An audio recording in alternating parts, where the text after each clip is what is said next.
Jadi lemah lembut saudara bukan hanya dinilai dari perkataan, dari sikap, dari perbuatan, tetapi arti dari lemah lembut yang sebenarnya adalah dinilai dari kekuatan di dalam pribadi kita. Seberapa kuatkah kita mengendalikan, mengontrol emosional kita, segala tindakan kita. Dan yang paling utamanya adalah kita harus menghidupi firman Tuhan itu di dalam pribadi kita, di dalam hati kita.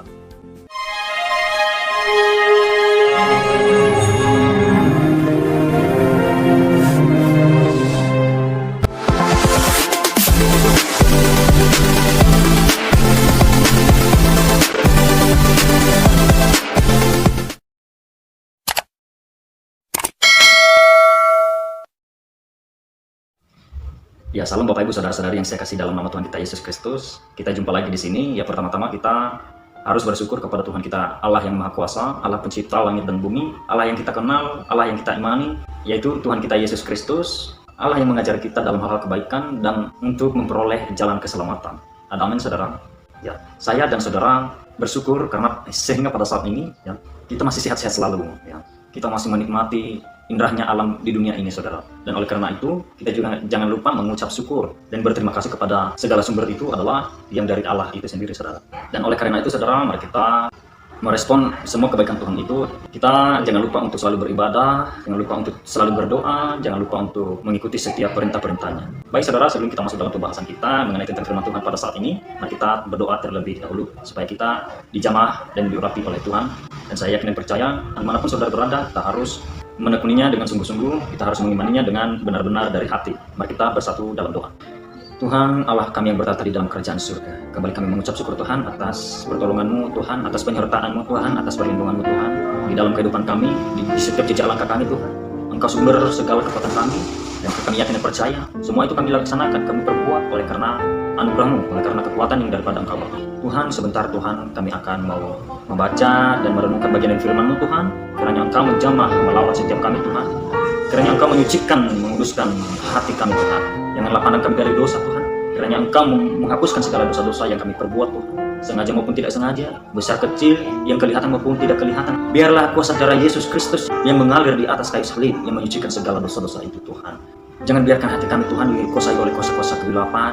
Jangan biarkan kebenaran firman-Mu Tuhan dicuri dan diambil oleh kuasa-kuasa iblis Tuhan. Dan semuanya itu kami tolak kuasanya di dalam nama Tuhan kami Yesus Kristus.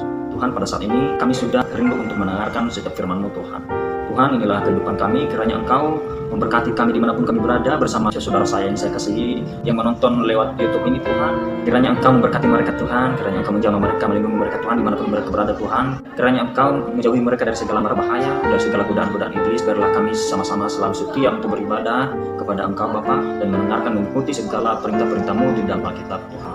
Hanya di dalam nama Tuhan kami Yesus Kristus kami siap mendengarkan firman-Mu. Amin. Jadi saudara, di pembahasan kita pada saat ini yaitu mungkin ayat ini sudah sering kita dengar ya, yang disebut dengan lemah lembut. Bisa kita baca di dalam Matius pasal 11 ayat 29b. Yesus Kristus mengatakan, belajarlah padaku karena aku lemah lembut dan rendah hati. Saudara, mengenai tentang lemah lembut ini, apa yang timbul di pikiran saudara ketika mendengar hal ini? Apa sih maksudnya lemah lembut ini? Apakah bisa dinilai dari sikap, lemah lembut dalam cara berjalan, lemah lembut dalam cara berbicara? Kita orang Indonesia ini saudara memang terdiri dari beberapa suku ya.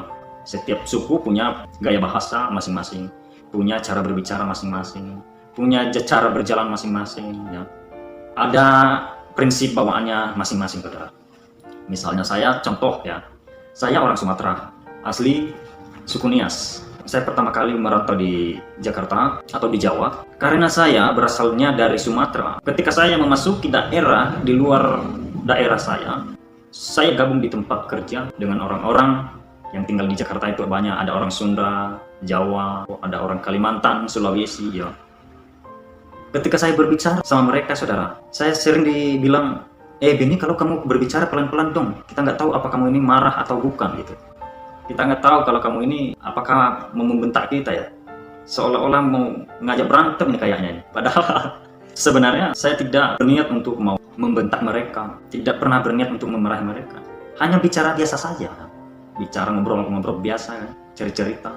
Tapi ada juga teman yang sudah pernah pengalaman dan sudah tahu kalau orang-orang Sumatera itu cara berbahasanya keras, sudah pernah kenal dengan orang-orang Sumatera. Memang nggak semua Sumatera sih, ada orang-orang tertentu saja, misalnya Nias. Di Sumatera juga kan ada orang Jawa dan campur-campur, saudara. Untungnya teman saya yang satu ini, dia sudah tahu, dia sudah paham kalau orang Sumatera itu memang cuma cara berbicaranya saja yang keras, padahal dalam hatinya tidak.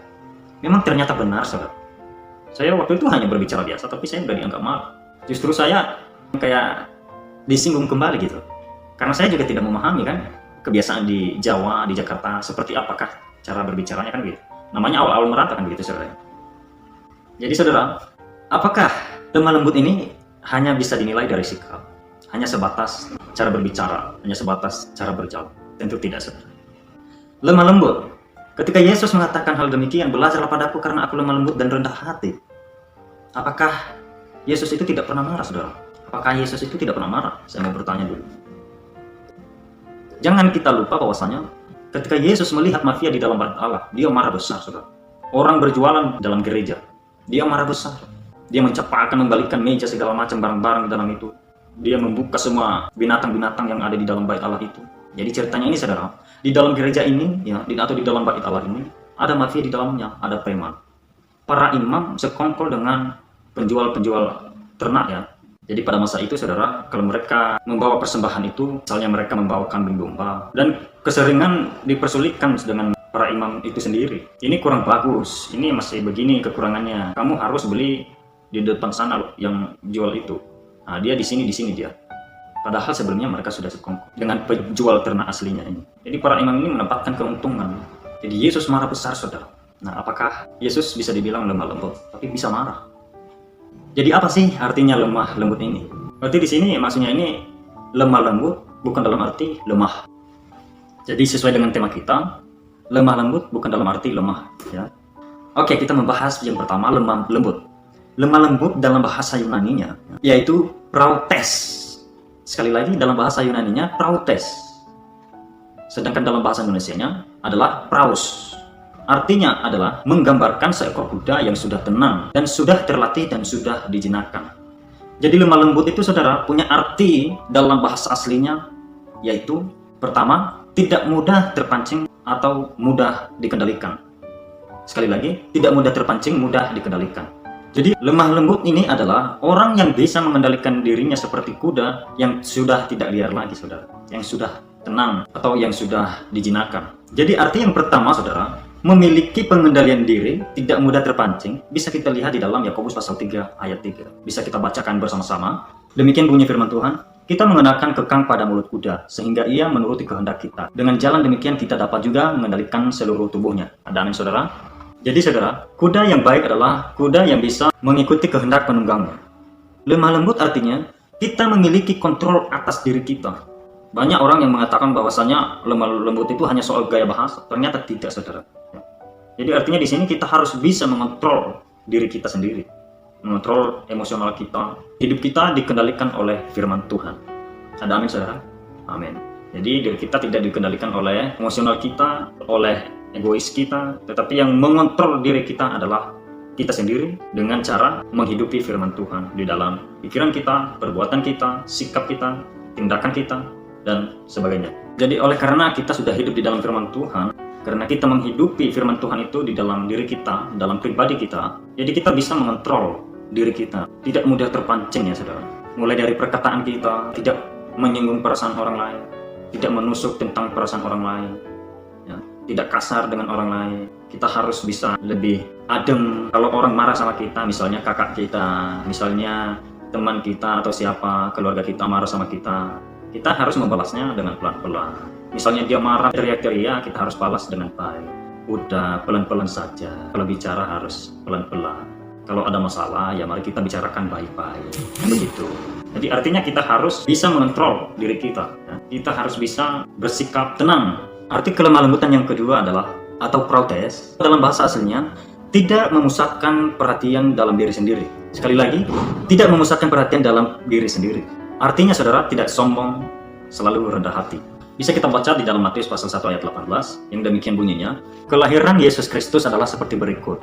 Pada waktu Maria, ibunya, bertunangan dengan Yusuf, ternyata ia mengandung dari Roh Kudus, sebelum mereka hidup sebagai suami istri.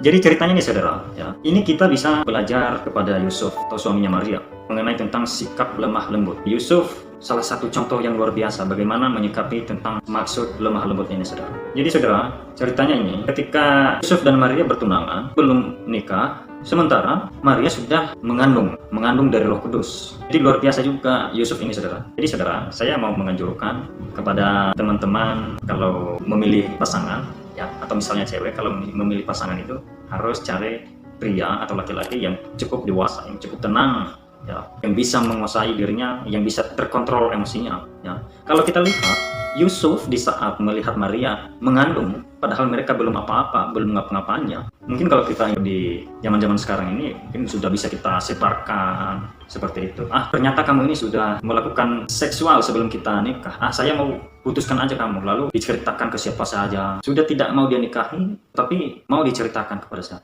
Atau menjelekkan nama baik orang lain. Tetapi Yusuf tidak seperti itu, saudara. Dia secara diam-diam mau memundurkan diri dari hubungan mereka ini. Artinya dia menjaga perkataan. Dia cukup dewasa, saudara. Lalu tiba-tiba malaikat bicara kepadanya secara langsung. Dan malaikat berkata, Yusuf jangan takut. Anak yang di dalam rahim Maria itu adalah dari Roh Kudus.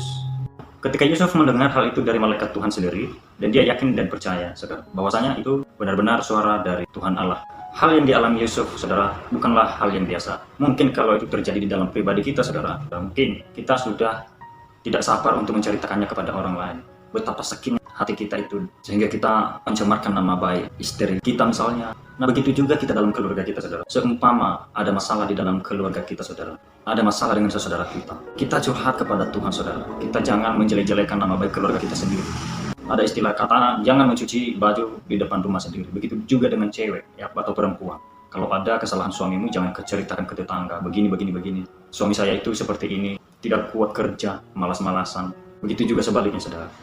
Kita harus menjaga nama baik keluarga kita. Apabila ada masalah di dalam keluarga kita, dengan saudara-saudara kita, dengan siapa saja, kita harus membawanya kepada Tuhan. Kita harus curhat kepada Tuhan saja. Karena segala solusi hanya ada di tangan Tuhan. Mari kita belajar lemah lembut seperti seorang Yusuf, suaminya Maria. Dan sekarang kita masuk pada pengertian yang ketiga. Arti kelemah lembutan yang ketiga, saudara, yaitu mudah dibentuk dan mudah diajar. Bisa kita baca di dalam Yakobus pasal 1 ayat 21. Demikian bunyi firman Tuhan.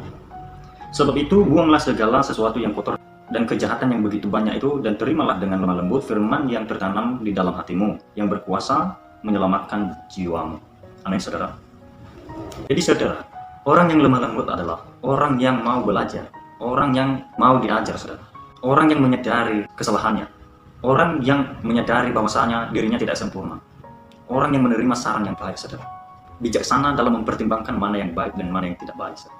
Artinya menerima apa saran yang baik itu. Selama itu baik, dia pasti menerima. Tetapi yang paling repot adalah ketika misalnya orang mau diberitahu kesalahannya tetapi masih bertahan dalam posisinya, masih bertahan dalam pribadinya sendiri, egois, saudara. Kadang-kadang orang sudah tahu bahwasanya ini benar, ini perintah dari firman Tuhan, tetapi dia masih menentang hal itu, saudara. Contoh saja, maaf nih kalau saya membahas ini contoh hal-hal kecil, ya. Mungkin banyak kita temui, sering kita alami di masa COVID-19 ini. Dan sering juga kita lihat di berita televisi, saudara. Saya ambil sebuah contoh lah, jangan jauh-jauh. Saya ketika pulang kampung, saya memakai masker. Saya sudah terbiasa dengan aturan yang diberlakukan oleh pemerintah. Saya memakai masker, orang-orang pada melihat saya. Karena di sana memang memakai masker itu tidak biasa. Padahal sudah ada perintah, tetapi masih saja tidak mau dilakukan, saudara. Lalu apa gunanya masker ini sebenarnya? Ya, untuk melindungi kesehatan kita, saudara. Supaya abu, misalnya kita kalau di jalan, ya, naik motor pakai masker. Nah, itu salah satu contoh saja. Kita kalau naik motor itu nggak pakai masker, pasti abu-abunya jalan itu pasti pada naik itu masuk ke hidung kita, ya. Jadi ini contoh yang saya maksud, saudara. Apa saja hal-hal yang baik untuk memperbaiki pribadi kita lebih baik lagi, seharusnya itu kita harus terima. Selama itu bisa menguntungkan pribadi kita, ya, harus kita terima. Jangan pernah kita pandang, ya, bahwasanya aduh saya ini lebih tinggi dari jabatannya. Masa ia memberikan arahan kepada saya, misalnya saya ini lebih tua dari dia, masa dia memberikan nasihat kepada saya. Tapi sudah tahu bahwasanya itu yang diberitahu sudah benar, tetapi masih saja tidak mau diterima. Jadi lemah lembut, saudara, bukan hanya dinilai dari perkataan, dari sikap, dari perbuatan, tetapi arti dari lemah lembut yang sebenarnya adalah dinilai dari kekuatan di dalam pribadi kita. Seberapa kuatkah kita mengendalikan, mengontrol emosional kita, segala tindakan kita. Dan yang paling utamanya adalah kita harus menghidupi firman Tuhan itu di dalam pribadi kita, di dalam hati kita, dan menaati segala perintah-perintah Tuhan, saudara. Tidak memusatkan perhatian pada diri sendiri, saudara, tetapi juga memperhatikan orang lain. Kita jangan sombong, kita jangan egois, kita harus menerima saran yang baik. Dan kita harus menuruti segala perintah-perintah Tuhan dan firman-Nya yang menjadi satu-satunya patokan di dalam kehidupan kita. Dan semoga lewat firman ini yang kita dengarkan, saudara, saya doakan semoga saya dan saudara dapat terberkati. Amin. Tuhan Yesus memberkati.